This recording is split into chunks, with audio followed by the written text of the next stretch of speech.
बाकीच्यांनी unmute करा. Hello, बाकीच्यांनी unmute करा. Sorry, mute करा. कोण बोललो अनम्यूट?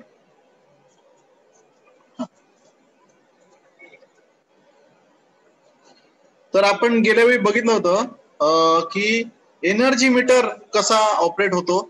इथे मी तुम्हाला पुन्हा सांगतोय बघा. देर are two coils. One is pressure coil, another is current coil. The pressure coil which is connected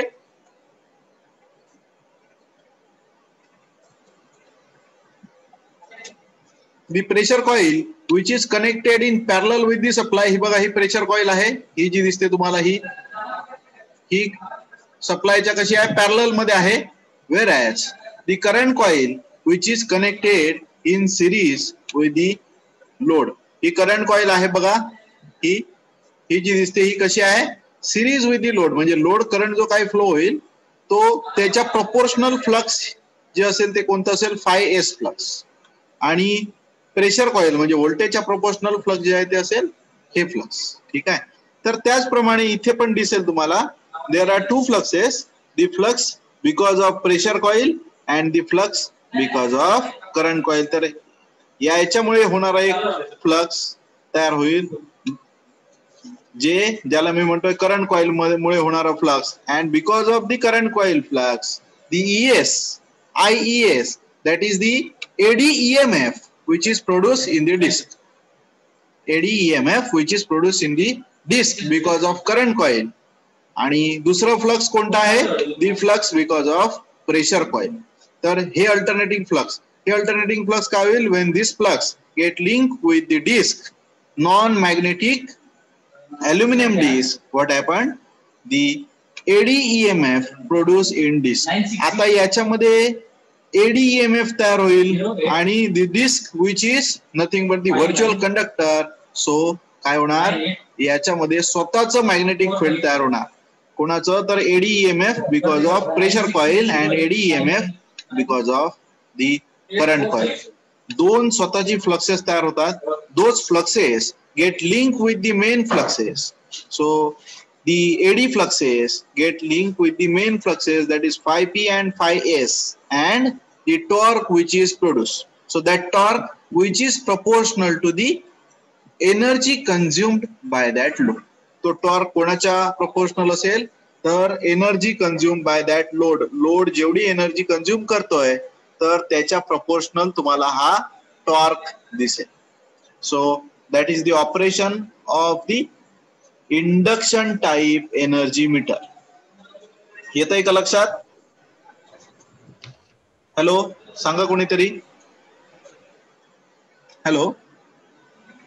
हो सर. हा, तर नेक्स्ट आपण बघूया. सर. हा, तर आता आपण काय काय बघितलं, तर पुन्हा एकदा मी सांगतो बघा. एक तर आपण सप्लाय देतोय म्हणजे तिथे व्ही मुळे काय तयार होणार, एक करंट जो IP म्हणतो मी ज्याला, which is flowing through the pressure coil. Another current that is IS flowing through the current coil. असे दोन करंट तयार होतील. त्या करंट मुळे काय काय तयार होत आहे, IP मुळे phi तयार होईल, IS मुळे phi तयार होईल. सो दोन फ्लक्सेस तयार होतील. ते फ्लक्स जेव्हा या डिस्कची लिंक होईल त्यावेळी त्याच्यामध्ये AD EMF तयार होतील. ते AD EMF because of the pressure coil IEP, AD EMF because of the current coil flux that is phi S, that is nothing but the IES. असे दोन फ्लक्स AD करंट तयार होतील. AD EMF तयार होईल आणि त्याच्यामुळे दोन AD current तयार होतील आणि AD करंट मुळे त्यांची स्वतःची दोन फ्लक्स तयार होतील, phi EP आणि phi ES, that get linked with again phi P and phi S, and the what happened,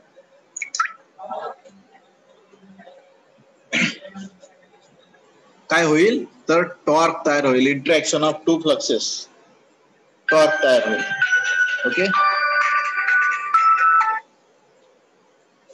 Siddhesh बोल.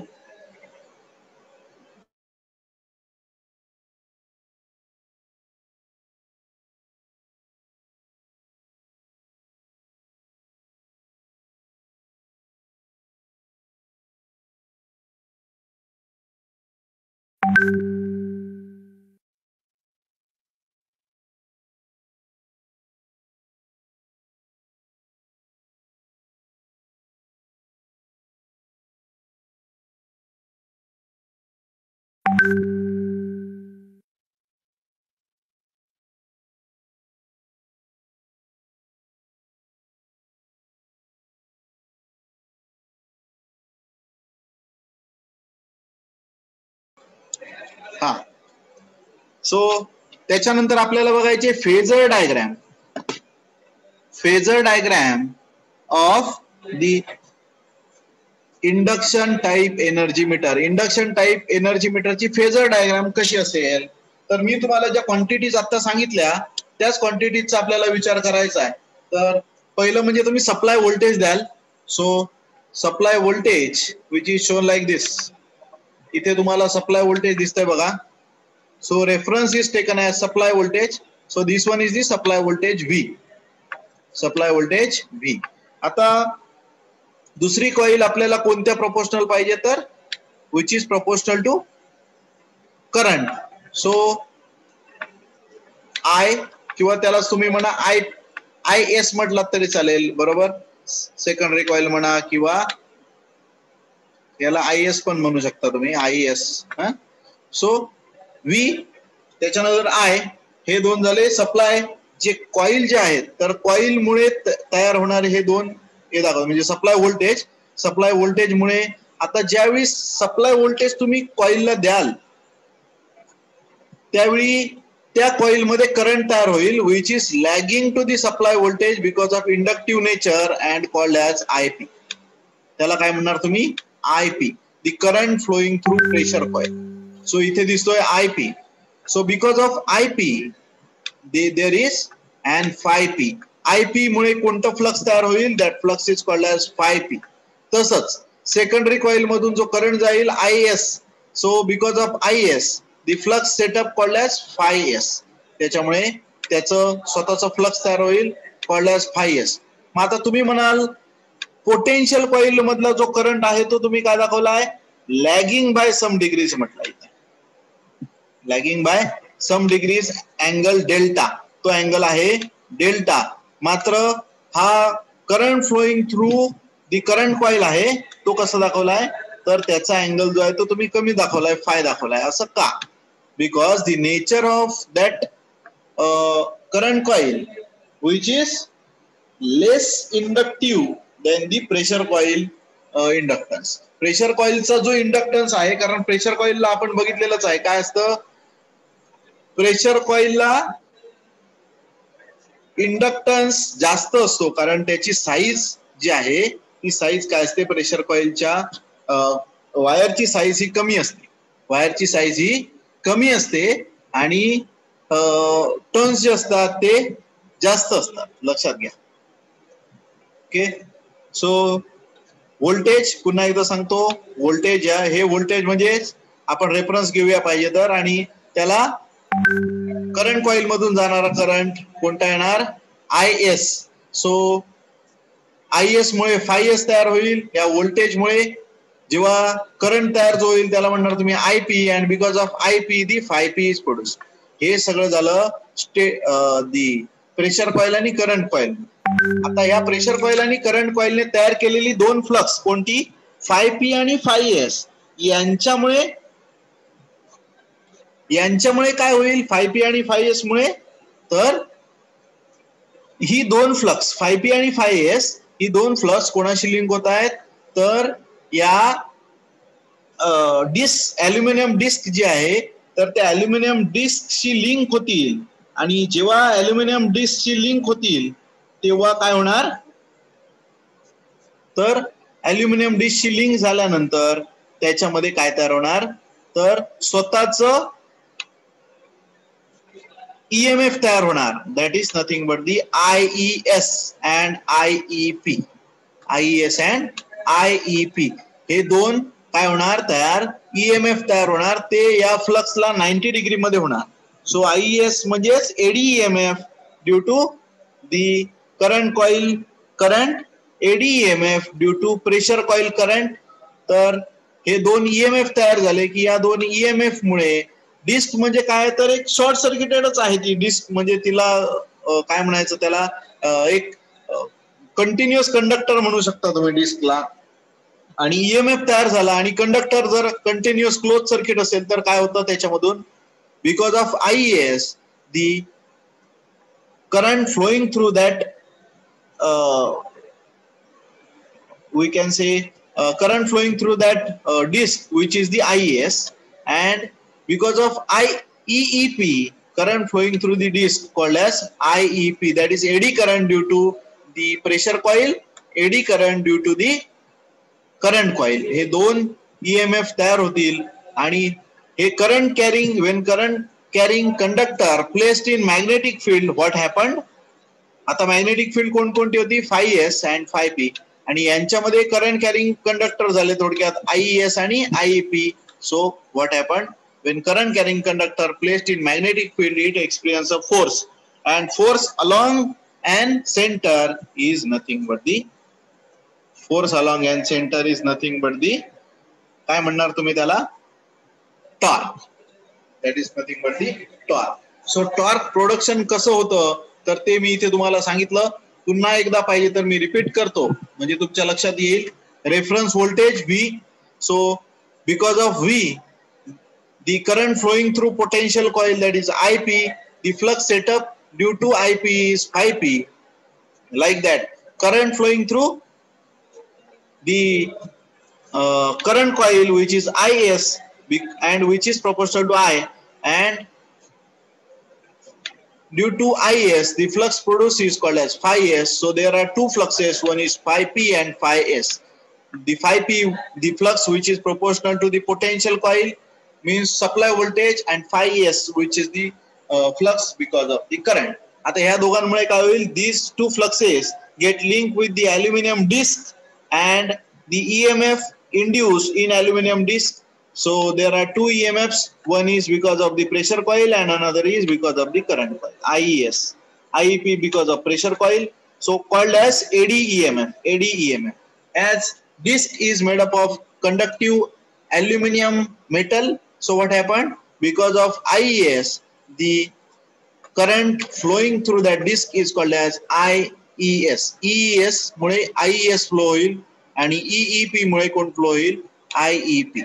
So when current carrying conductor placed in magnetic field, आता magnetic field कोणते आहेत? phi-p आणि phi-s, it experiences a force. So त्याप्रमाणे काय व्हायला लागेल? जी disk आहे ती फिरायला लागेल, right? And the rotation or speed of rotation which is proportional to what? The speed of rotation which is proportional to the supply voltage, supply current, or current demanding by load with respect to time, and so the output or rotation which shows the energy consumed by load. So ते जिथे सांगितलेलं आहे बघा, the supply voltage is applied across the pressure coil. The pressure coil winding is highly inductive as it has very large number of turns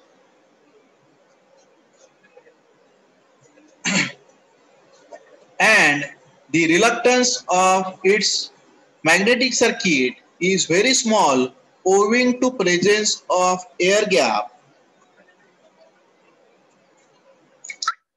Owing to presence of air gaps of very small length.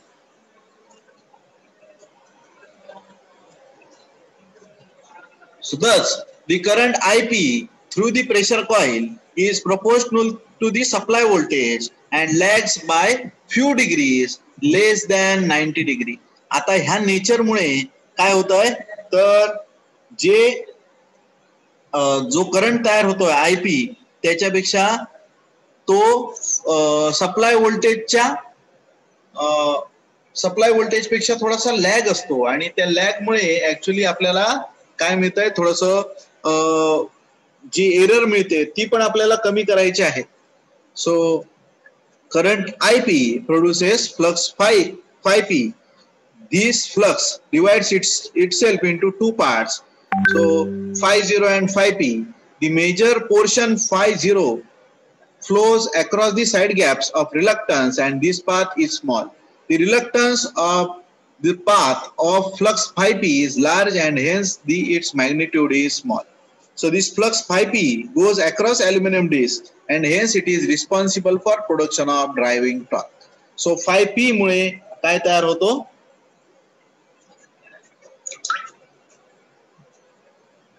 phi-p मुळे काय तयार होतो तर torque तयार होतो कशामध्ये तर disk मध्ये अल्युमिनियम डिस्क मध्ये तयार होतो. सो इथे म्हटलंय बघा the 5p is proportional to voltage V and lags by an angle of few degrees less than 90 degree. तर आपल्याला हे 90 डिग्री ऍडजस्ट करण्यासाठी आपण लॅग कॉइल तिथे वापरतो, ती मी तुम्हाला पुढे शिकवणार आहे.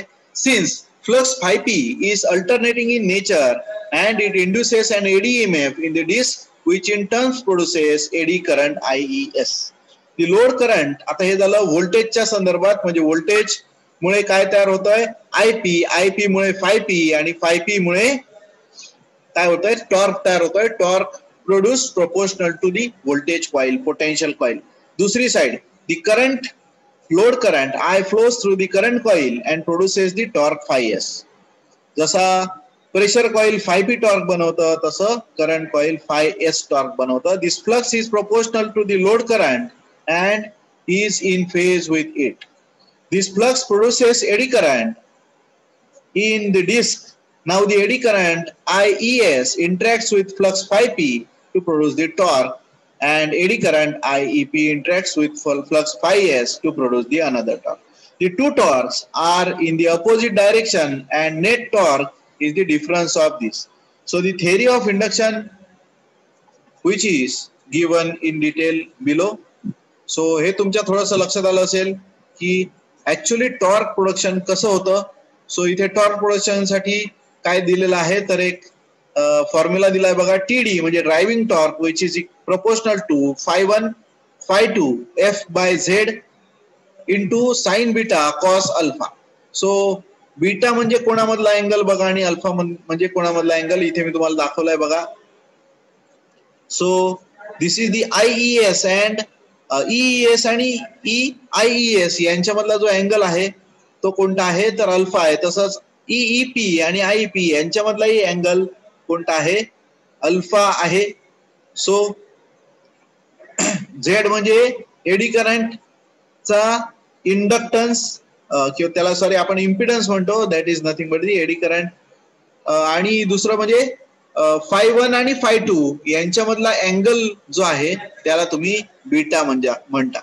सो phi1 आणि phi2 मधला अँगल जो आहे त्याला तुम्ही काय म्हणणार बीटा म्हणणार. सो बघा phi1 phi2 f by z sin beta cos alpha.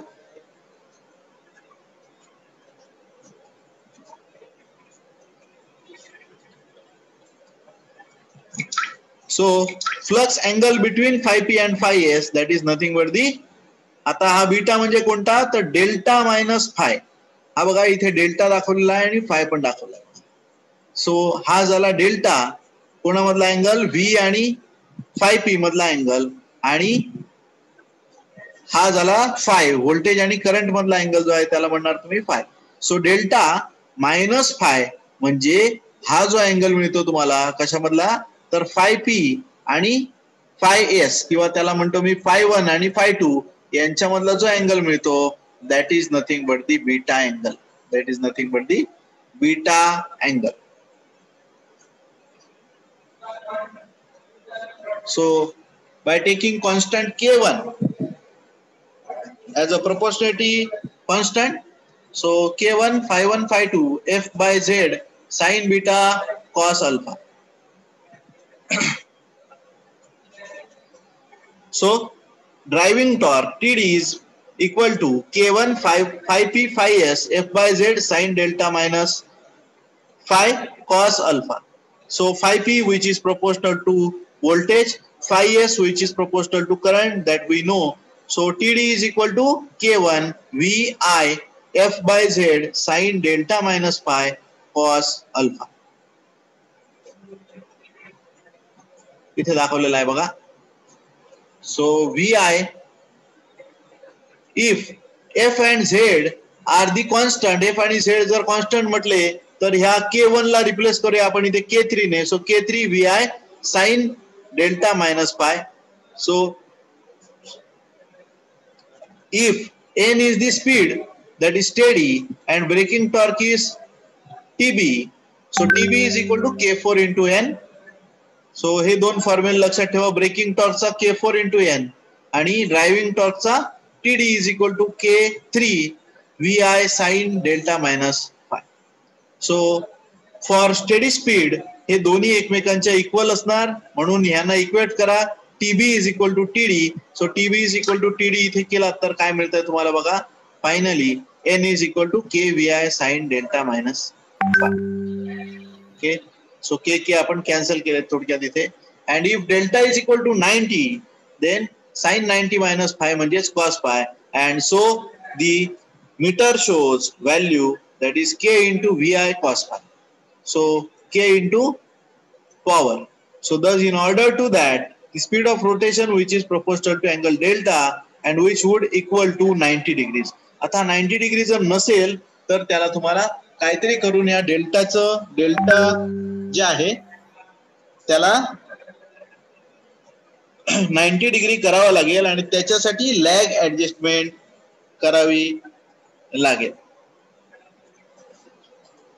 So इथे म्हटलंय बघा, the total number of revolutions that is integration of n into dt which is equal to k.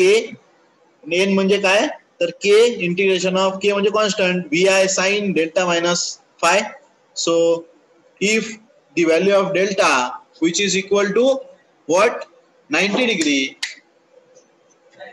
Degree then खालचं हे मस्त दाखवलं पालवी. So VI cos phi sin 90 minus phi म्हणजेच VI cos phi. So K into integration of power dt that is nothing but the energy. So अशा प्रकारे energy calculate आपल्याला करता येते.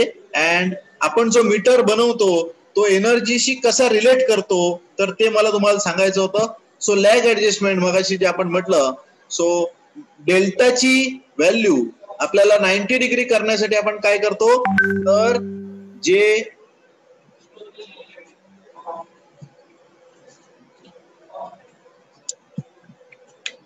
जे लिंब आहे ज्याच्यावर तुमची पोटेन्शियल कॉइल बसवले तिथे अशा प्रकारे लॅगचा बँड बसवतो. सो आणि याला रेजिस्टर जोडतो so that the when flux which is set up along this limb, what happened that flux get linked with this, and so the lag which is adjusted by this lag band. So it is clear from equation that the meter will register true energy only if delta angle which is equal to किती असतो तो 90 degree असतो. Thus the angle between shunt magnet flux phi p and the supply voltage phi s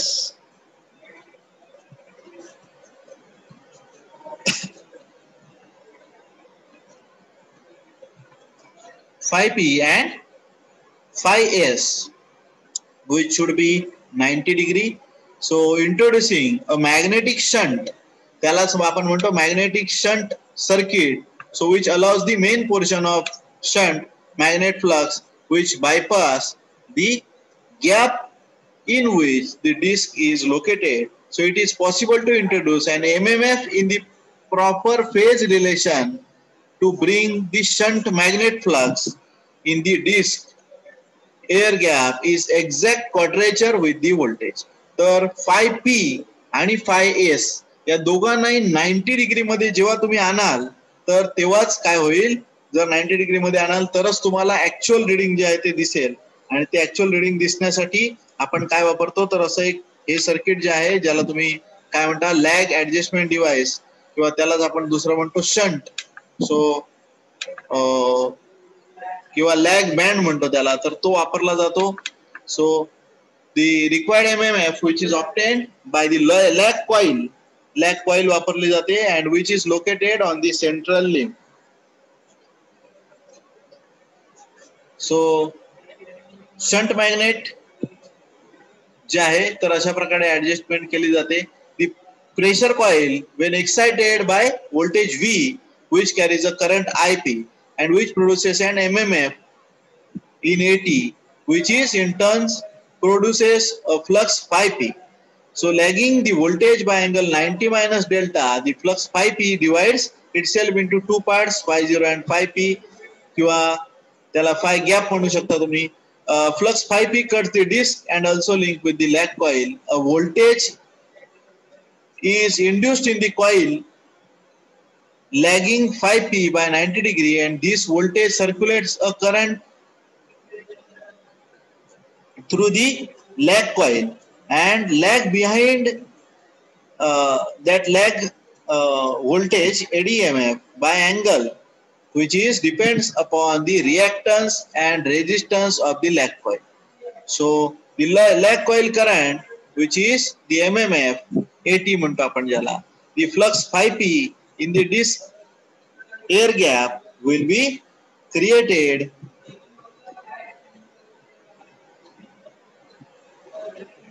by the combination of the main MMF in phase with IP and lag coil MMF, that is the IL, and thus the flux 5p will be as a resultant which maintains the angle as the delta is equal to 90 degree.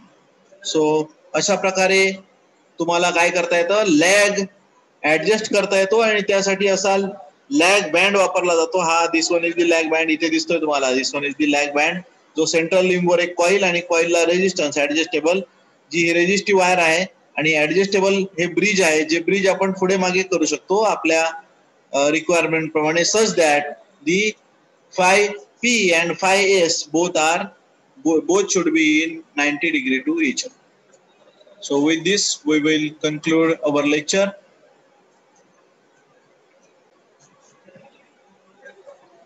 तर camera चालू करायला हरकत नाही.